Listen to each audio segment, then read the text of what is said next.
ಭಕ್ತಿಯನ್ನು ನೋಡೋಣ. ದಂಡಕಾರಣ್ಯದ ಅರಣ್ಯ. ರಾಮ ರಾಮ ರಾಮ ರಾಮ ರಾಮ ರಾಮ. ದಿನಗಳು ಕಳೆಯುತ್ತಿವೆ. ನನ್ನ ರಾಮನು ಬಂದೇ ಬರಬೇಕು. ನನ್ನ ಗುರುಗಳಾದ ಮಾತಂಗ ಮುನಿಗಳ ಆಶೀರ್ವಾದ ವ್ಯರ್ಥವಾಗುವುದಿಲ್ಲ. ಅಯ್ಯೋ, ಇದು ಹುಳಿ ಇದೆ, ನನ್ನ ದೇವರಿಗೆ ಕೊಡೋದಿಲ್ಲ. ಇದು ಚೆನ್ನಾಗಿದೆ, ನನ್ನ ದೇವರಿಗೆ ಇದೇ ಹಣ್ಣು ಕೊಡುತ್ತೇನೆ. ತಾಯಿ ಶಬರಿ, ಬಾಯನ್ನೆಲ್ಲ ಬಿಟ್ಟು ರಾಮನನ್ನ ಕಾಯುತ್ತಿದೆಯೇ? ಹೌದು ವನದೇವತೆ, ಕಾಣುವುದು ಯಾವ ಸಾಧನೆಗೂ ಮೇಲು. ಜನರೆಲ್ಲ ಹೇಳುತ್ತಾರೆ, ದೇವರನ್ನು ಹುಡುಕಲು ಜ್ಞಾನ, ಹೋಮ, ಜಪ, ತಪ ಮಾಡಬೇಕು. ನೀನು ಮಾತ್ರ ಹಣ್ಣನ್ನು ಆಡಿಸುತ್ತಾ ದೇವರನ್ನು ಕಾಯುತ್ತಿದೆಯಾ? ಜಪ ಹೃದಯದಲ್ಲಿರಬೇಕು. ಪ್ರೀತಿಯಿಂದ ಒಂದು ಹಣ್ಣು ಸಹ ದೇವರಿಗೆ ಹೋಮ ಸಮಾನ.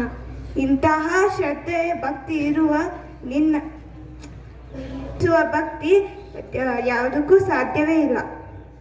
ನನ್ನ ನಾಲಿಗೆಯು ರಾಮದೇವರಿಗೆ ಹಣ್ಣುಗಳನ್ನು ಪರೀಕ್ಷಿಸುವುದು, ನನ್ನ ಕೈಗಳು ಕೀಳುವುದು, ಇವೇ ನನ್ನ ಪೂಜೆ. ದೃಶ್ಯ 2. ಮಾತಂಗ ಮುನಿ ಮತ್ತು ಮುನಿಯವರೇ, ಹೇಳು ಶಬರಿ. ನಾನು ಅರಣ್ಯದಿಂದ ಬಂದ ಸಾಮಾನ್ಯ ಸ್ತ್ರೀ. ನಾನೇನು ಸಾಧನೆ ಮಾಡಬಲ್ಲೆ? ನನಗೂ ದೇವರು ದೊರಕುತ್ತಾನೆಯೇ? ಶಬರಿ, ಸಾಧನೆ ರೂಪದ ಸುಟ್ಟು ಹೋದ ಜ್ಯೋತಿಗಿಂತ ಭಕ್ತಿ ರೂಪದ ಹೂವಿನ ಸುಗಂಧವೇ ಮುಖ್ಯ. ಶ್ರೀರಾಮ ದೈವ ಸ್ವರೂಪಿ. ನಿನ್ನ ಶುದ್ಧ ಭಕ್ತಿ ಅವರನ್ನು ಇಲ್ಲಿ ತರಲಿದೆ. ನನ್ನ ಜನ್ಮ ಆ ದಿನದಿಂದಲೇ ಧನ್ಯವಾಗುವುದು.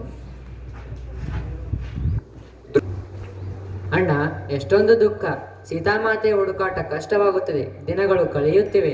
ಲಕ್ಷ್ಮಣ, ಕತ್ತಲೆಯಾದ ಮೇಲೆ ಬೆಳಕಾಗುವಂತೆ ಆಶಾಶ್ರದ್ಧೆ ಇದ್ದರೆ ದುಃಖಗಳು ದೂರವಾಗುತ್ತದೆ.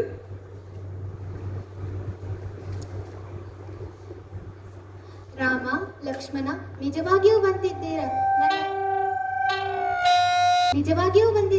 ನನ್ನ ಕನಸುಗಳ ದೇವರೇ, ನಿಮ್ಮ ಸೇವೆ ನನಗೆ. ನನ್ನ ಬಹುದಿನದ ಆಸೆಯನ್ನು ನೀವೇ ಈಡೇರಿಸಿದಿರಿ. ನನ್ನ ಗುರುಗಳಾದ ಮತಂಗ ಮುನಿಯರ ಆಶೀರ್ವಾದ ಸುಳ್ಳಾಗಲಿಲ್ಲ. ನೀವು ಸ್ವಲ್ಪ ವಿಶ್ರಾಮಿಸಿಕೊಳ್ಳಿ.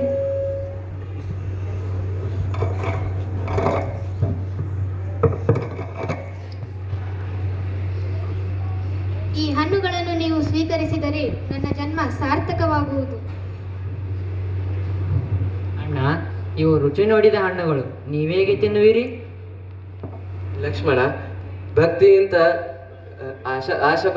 ಈ ಭಕ್ತಿಯಲ್ಲಿರುವ ಪ್ರೀತಿಗಿಂತ ರೂಢಿಗಿಂತಲೂ ದೊಡ್ಡದು.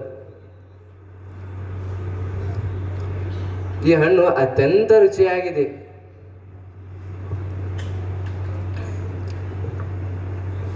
ನನಗೆ ಇನ್ನೇನೂ ಬೇಕಿಲ್ಲ. ಸೀತಾಮಾತೆಯನ್ನು ಹುಡುಕುವ ಕಾರ್ಯ ಯಶಸ್ವಿಯಾಗಲಿ. ನನ್ನ ಆಶೀರ್ವಾದ ಸದಾ ನಿಮ್ಮ ಮೇಲೆ ಇರುತ್ತದೆ. ನಮ್ಮನ್ನು ಉತ್ತಮ ಹಣ್ಣು ನೀಡುವುದಕ್ಕೆ ನಿನಗೆ ಉತ್ತಮ ಸದ್ಗತಿ ಪ್ರಾಪ್ತಿಯಾಗಲಿ. ನಮ್ಮ ಈಗ ಹೊರಡುವ ಸಮಯ. ನಾವೀಗ ಹೊರಡುತ್ತೇವೆ. ನಮಗೆ ನೀವೇ. ನನ್ನ ರಾಮನು ನನ್ನ ಮನೆಗೆ ಬಂದನು. ನನ್ನ ಆತಿಥ್ಯವನ್ನು ಸ್ವೀಕರಿಸಿದನು. ನನ್ನ ಜನ್ಮ ಸಾರ್ಥಕವಾಯಿತು. ಈಗ ನನ್ನ ದೇಹಕ್ಕೆ ಕಾರ್ಯ ಮುಗಿಯಿತು. ಶಬರಿಯು ರಾಮದೇವರಿಗೆ ಹಣ್ಣುಗಳನ್ನು ನೀಡುವುದರಿಂದ ಉತ್ತಮ ಲೋಕ ಪ್ರಾಪ್ತಿಯಾಯಿತು. ದೇವರು ಆಲಯಗಳಲ್ಲಿ ಅಲ್ಲ, ಭಕ್ತರ ಹೃದಯಗಳಲ್ಲಿ ನೆಲೆಸಿದ್ದಾರೆ. ಭಕ್ತಿ, ಪ್ರೀತಿ, ಶುದ್ಧತೆ ಇವೇ ದೇವರ ಪ್ರವೇಶದ ಬಾಗಿಲುಗಳು. ಧನ್ಯವಾದಗಳು.